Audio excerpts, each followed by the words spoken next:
राम मंदिर का 500 साल पुराना सपना पूरा हुआ।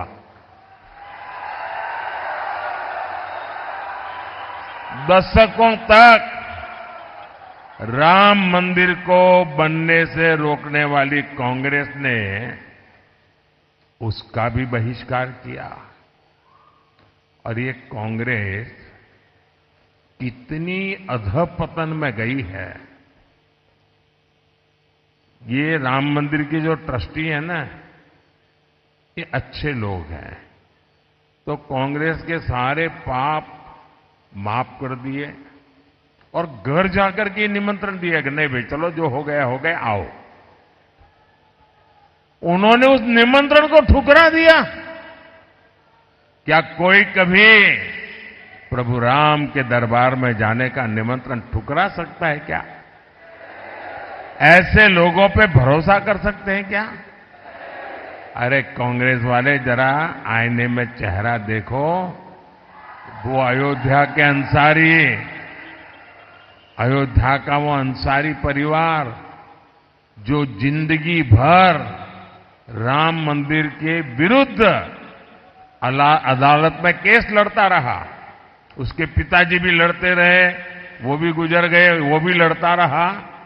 लेकिन जब न्यायालय ने कहा कि भाई ये राम मंदिर है, तो वो अंसारी खुद प्रभु राम के प्राण प्रतिष्ठा के कार्यक्रम में आकर के वहां मौजूद रहे। जिंदगी भर लड़ाई लड़ी, लेकिन फिर राम के शरण आए और ये राम का निमंत्रण ठुकरा दिया। जो राम को ठुकराएगा उसको आप क्या करोगे? आप क्या करोगे? आप क्या करोगे? जो डीएमके पार्टी,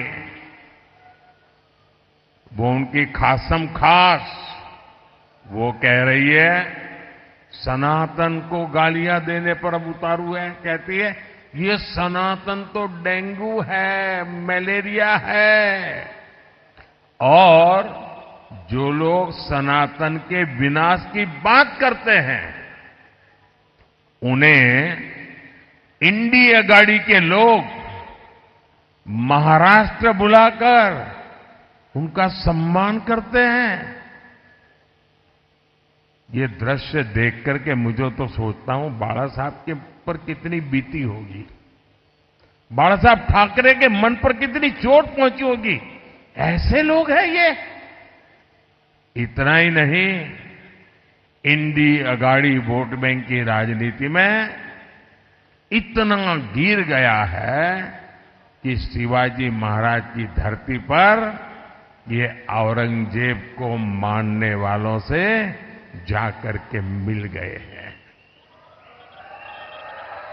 नकली शिवसेना इन सब एजेंडों में इन लोगों के साथ कंधे से कंधा मिलाकर चल रही है। आज बाला साहब ठाकरे होते तो इनकी ये हरकतें बहुत दुखी करती, और आज भी उनकी आत्मा जहां भी होगी सबसे ज्यादा दुखी उनके इन कारनामों से होती होगी। साथियों, तुष्टीकरण और वोट बैंक की राजनीति करने वालों की नजर अब लोगों की कमाई और दलित पिछड़ों के आरक्षण पर पहुंच गई है। कांग्रेस के शहजादे, उन्होंने घोषणा की है कि वो आपकी संपत्ति की, महिलाओं के गहने और सोने चांदी की जांच करवाएंगे। आपकी कमाई को कांग्रेस उन लोगों में बांटेगी जिनका ये देश पर पहला हक है, ऐसा बताते हैं। तुष्टीकरण के लिए कांग्रेस किसी भी हद तक गिर सकती है। साथियों, कांग्रेस ने एक और ऐसी घोषणा की है जो महाराष्ट्र के हर मतदाता को जानना जरूरी है। कांग्रेस ने ऐलान किया है कि आप जीवन भर जो कमाएंगे, अपने बच्चों के लिए जो कुछ भी जोड़ते रहेंगे, वो पूरा का पूरा आपके संतानों को नहीं मिलेगा। आज आपके पास गाड़ी है तो आप अपने बेटे को दे सकते हैं, घर है दे सकते हैं, खेत हैं दे सकते हैं। ये कांग्रेस के शाहजादे फॉर्मूला लाए हैं।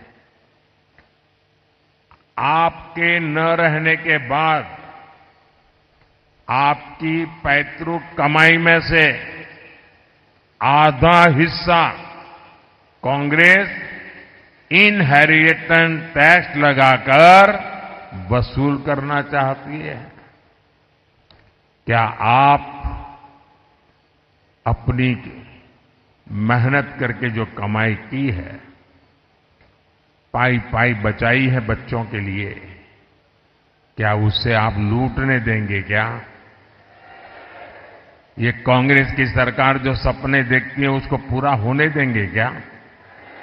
साथियों, महाराष्ट्र बाबा साहब आंबेडकर, छत्रपति साहू जी महाराज, ज्योतिबा फुले की धरती है। महाराष्ट्र की यह धरती सामाजिक न्याय का प्रतीक है, लेकिन कांग्रेस और इंडी अघाड़ी ने सामाजिक न्याय की हत्या करने की भी ठान ली है। हमेशा बाबा साहब का अपमान करने वाली कांग्रेस अब दलितों, पिछड़ों के आरक्षण पर डाका डालने की तैयारी